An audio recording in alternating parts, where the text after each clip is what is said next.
Bienvenidas y bienvenidos a la clase número 12, Contribución a la inclusión desde diversos roles sociales.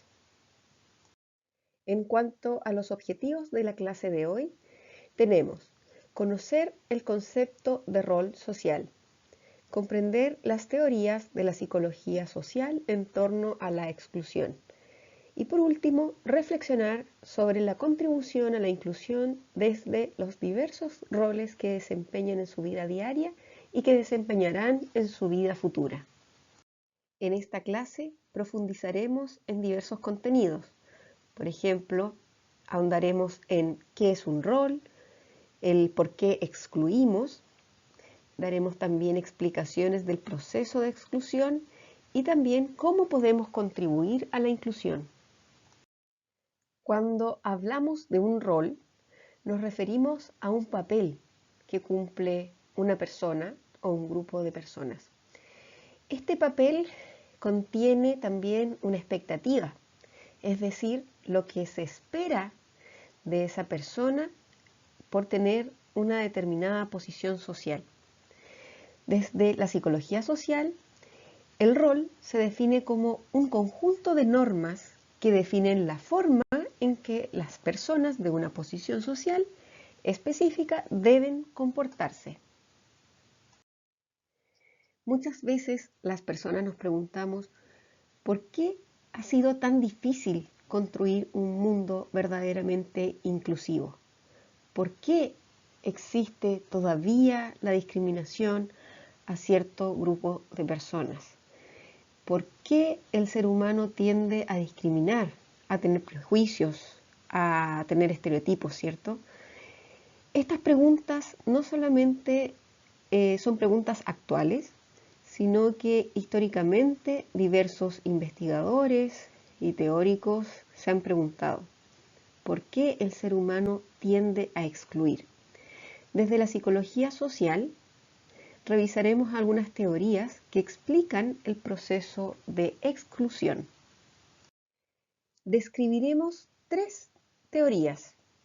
La teoría del conflicto realista de Sherif and Sherif, la teoría de la identidad social de Tagfel y Turner y la teoría del contacto intergrupal de Alport. Bueno, la primera teoría es la del conflicto realista de Sherif and Sherif en 1954.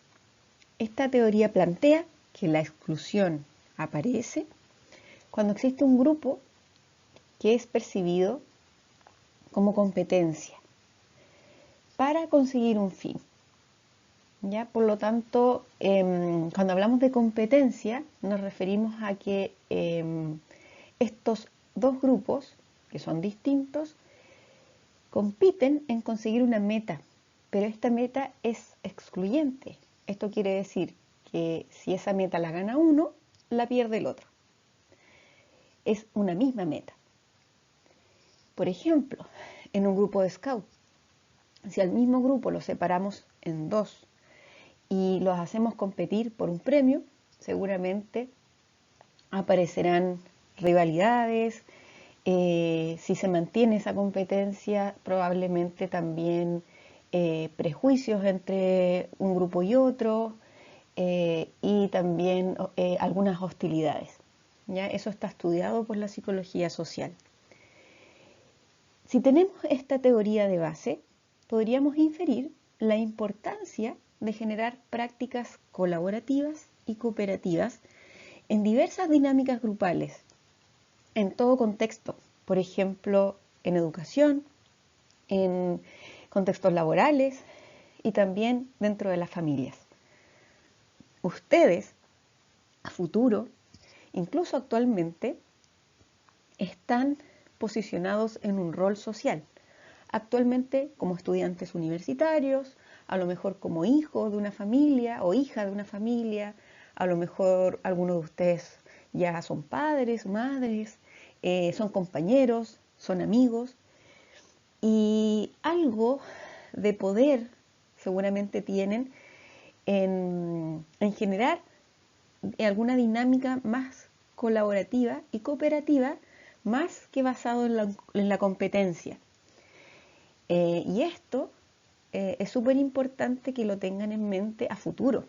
Alguno de ustedes a lo mejor se va a dedicar a trabajar en un contexto educativo, laboral, empresarial, ¿cierto? Y es importante que cada vez más las prácticas sean basadas en la colaboración y cooperación y disminuir al máximo la competencia, porque la teoría de la psicología social nos dice que cada vez que hay competencia, posiblemente podría surgir la exclusión y por ende alguna práctica o alguna dinámica discriminatoria. Ahora veremos la teoría de la identidad social de Tagfeld y Turner de 1979. Esta teoría, que vemos acá en un esquema, se basa en un supuesto base. El supuesto es que todas las personas intentan mantener una identidad positiva de sí mismo. Lo que ocurre es que las personas pertenecen a distintos grupos. Si lo pensamos, nosotros pertenecemos también a distintos grupos. ¿Ya? A lo mejor somos de la Universidad de Concepción, a lo mejor, no sé, somos jóvenes, ¿ya? A lo mejor somos penquistas, o a lo mejor somos del norte, del sur. Todas las personas pertenecen a un determinado grupo. Entonces, parte de la identidad de nosotros, de las personas, va a derivar de las características de los grupos a los que pertenece. ¿Ya? Eso se llama identidad social. Para tener y mantener una identidad social positiva, las personas tienden a evaluar positivamente al grupo al que pertenece.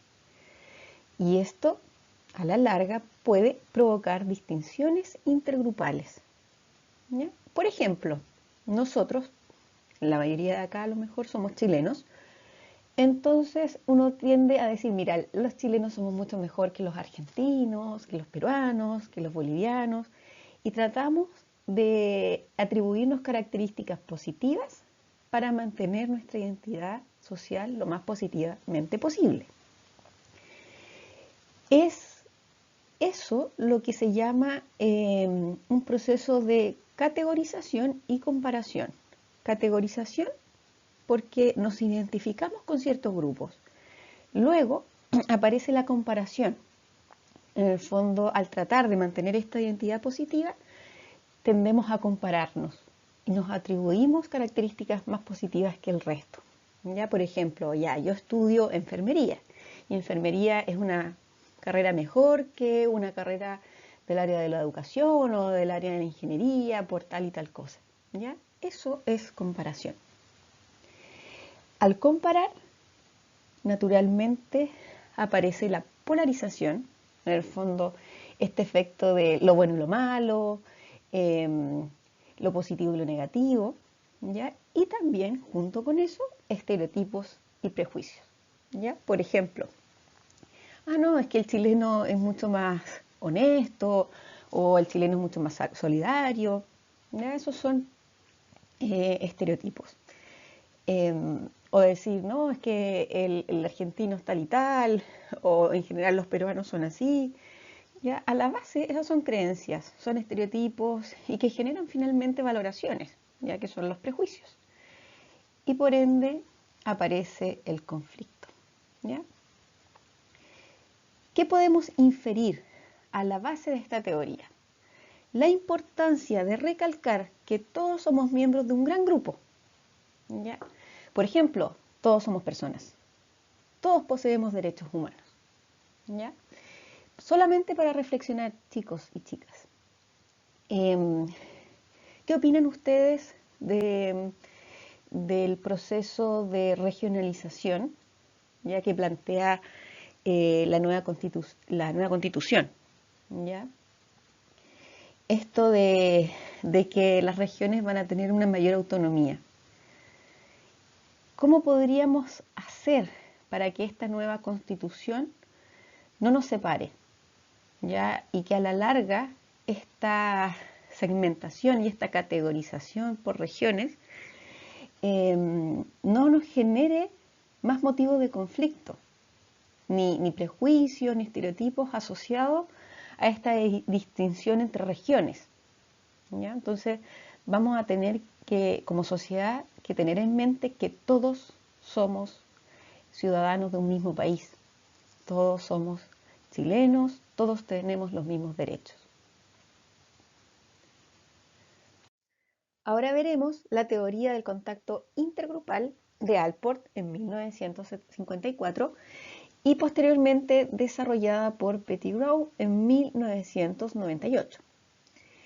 Esta teoría desarrolla una hipótesis, la hipótesis de que el contacto, es decir, la interacción entre un grupo minoritario con un grupo mayoritario, este contacto haría disminuir las posibilidades de exclusión. Esta teoría plantea que no es solo el contacto por contacto lo que hace disminuir la exclusión. Lo que disminuye la exclusión es el contacto, pero bajo determinadas condiciones.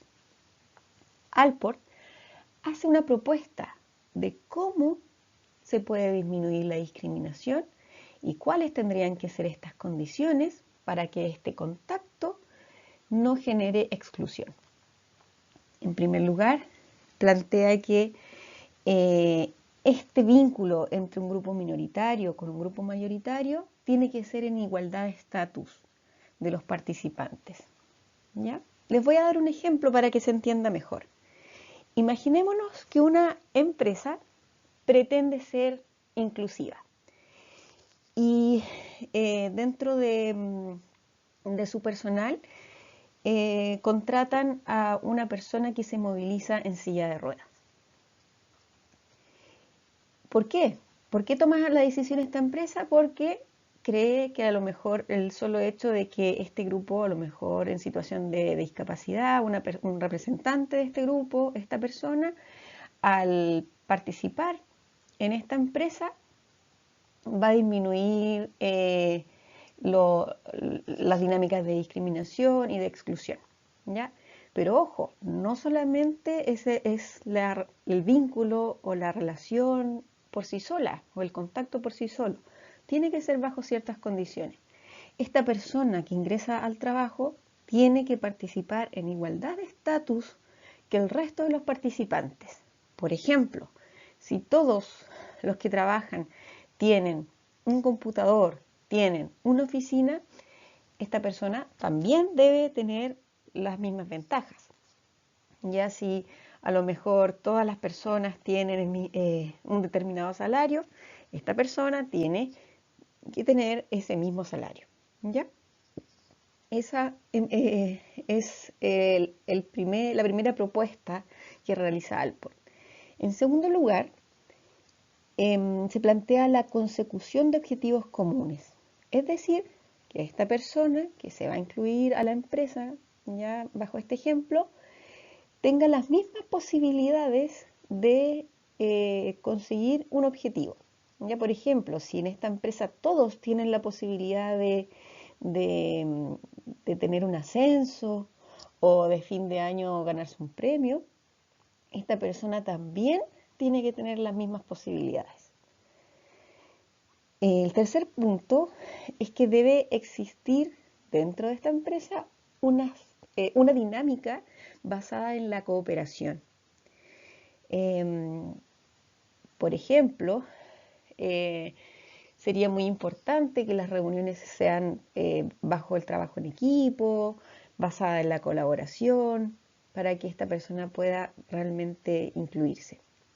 Y por último, debe existir apoyo institucional, ya en este caso apoyo de la empresa. ¿En qué sentido apoyo?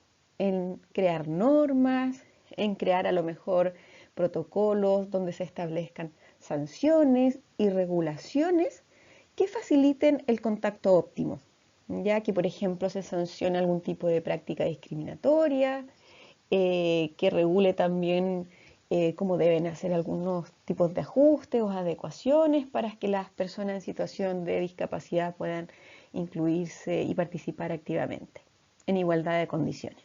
¿Ya? Esas 4 propuestas de Allport harían disminuir finalmente la exclusión y no solamente el contacto por contacto. ¿Qué podríamos considerar de base entonces? ¿Qué podemos inferir bajo esta teoría? Considerar y asegurar condiciones de participación de las personas con discapacidad en ambientes laborales, en ambientes educacionales y también a todos los servicios públicos y privados. ¿Ya? Ustedes, chicos, chicas, estudiantes, en un futuro van a trabajar en algún contexto educacional, empresarial, de salud. En algún ámbito van a trabajar, ya sea público o privado. Seguramente esa institución podría tener alguna política de inclusión, pero ojo, no se trata de incluir solamente a una persona en situación de discapacidad o en situación de desventaja o con alguna diferencia para creernos más inclusivos.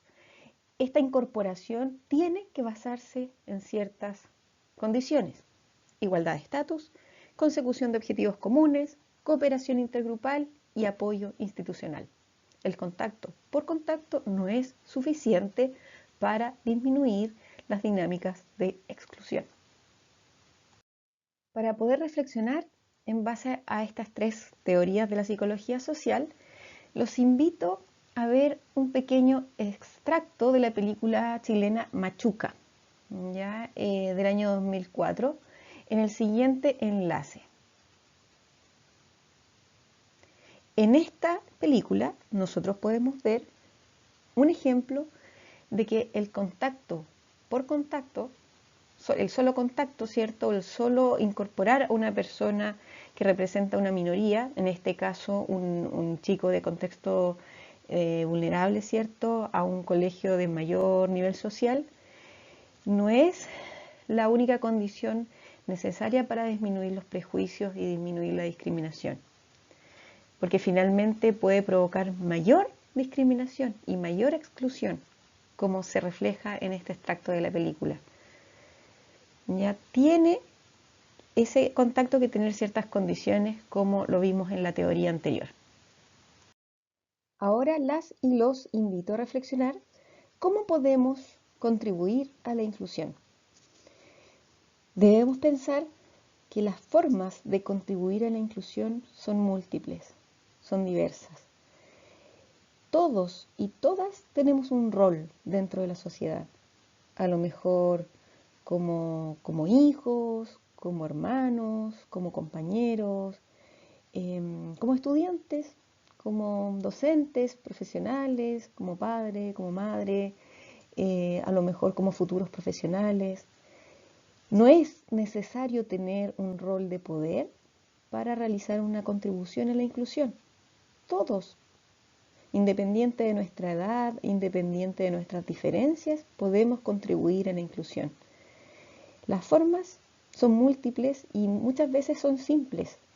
Por ejemplo, concientizar sobre un tema, hablar sobre la diversidad, poner un tema sobre la mesa, por ejemplo, el fin de semana cuando almorzamos en familia, opinar en clases sobre algún tema asociado a diversidad e inclusión, realizar un ensayo sobre un tema, en el fondo reflexionar y llamar a la reflexión.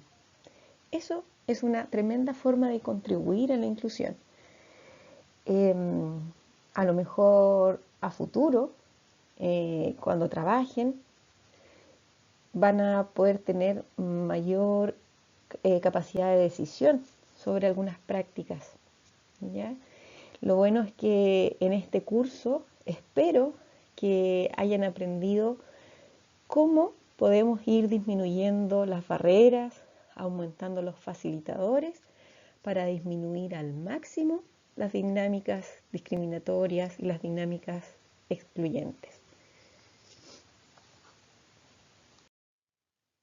Para ir terminando, los invito a revisar el último video, el último enlace de esta clase, que nos hará reflexionar sobre la importancia de hablar, de concientizar y poner el tema de la inclusión y diversidad sobre la mesa, ¿cierto?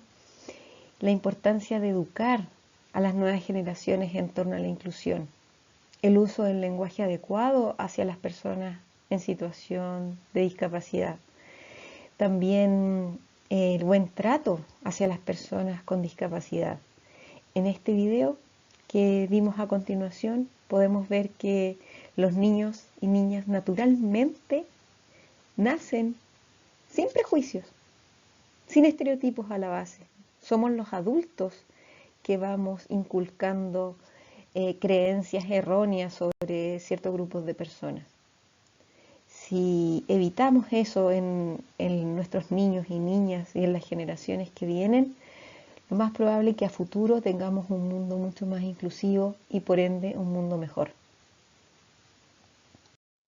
Para terminar esta clase, los invito a tomarnos unos segundos para reflexionar sobre cómo ustedes, cómo nosotros podemos contribuir a la inclusión. ¿A qué nos comprometemos? ¿Cómo podemos contribuir a la inclusión? Debemos tener conciencia de que todos tenemos los mismos derechos.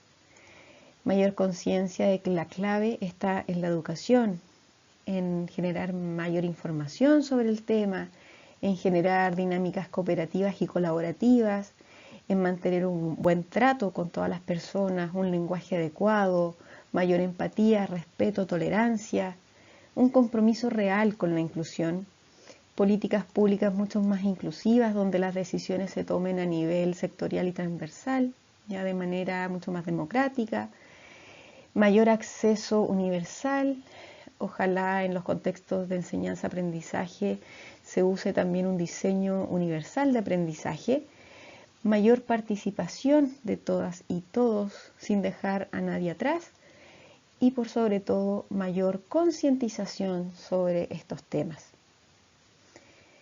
Ahora me despido y los invito a contestar la evaluación número 2 de este curso y con esta clase terminamos todas las sesiones que son asincrónicas. La siguiente sesión tendremos la presentación de entrevistas en formato sincrónico. Que esté muy bien, mucho éxito en este cuestionario. Saludos.